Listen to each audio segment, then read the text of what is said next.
எகிப்துக்கு கொண்டு போகப்பட்ட யோசேப்பை வந்துட்டு பார்வன் அரண்மனையிலேயே பெரிய ஒரு போஸ்டிங்கில் இருந்த அதிபதியாக இருந்த போத்திபார் அப்படிங்கிறவர் வந்து விலைக்கு வாங்குறாரு இஸ்மவேலர்கள்ட்ட இருந்து.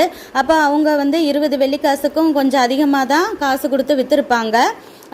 விலைக்கு வாங்கின போத்திபாரை வந்து தன்னோட வீட்டுக்கு கூட்டிட்டு போறாரு.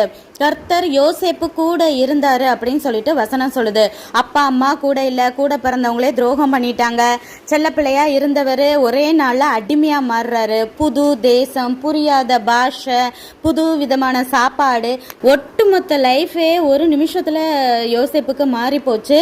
ஆனாலும் அவர் தனியாளா இருக்கும் போதும் கர்த்தர் யோசேப்பு கூட இருந்தாருன்னு சொல்லிட்டு வசனம் சொல்லுது. இதே போல நீங்களும் கூட வேலைக்காகவோ படிப்புக்காகவோ இல்லை கல்யாணம் முடிச்சோ புது இடத்துக்கு போய் இருக்கலாம். தனியாலாம் இருக்கிறத போல ஃபீல் பண்ணாதீங்க.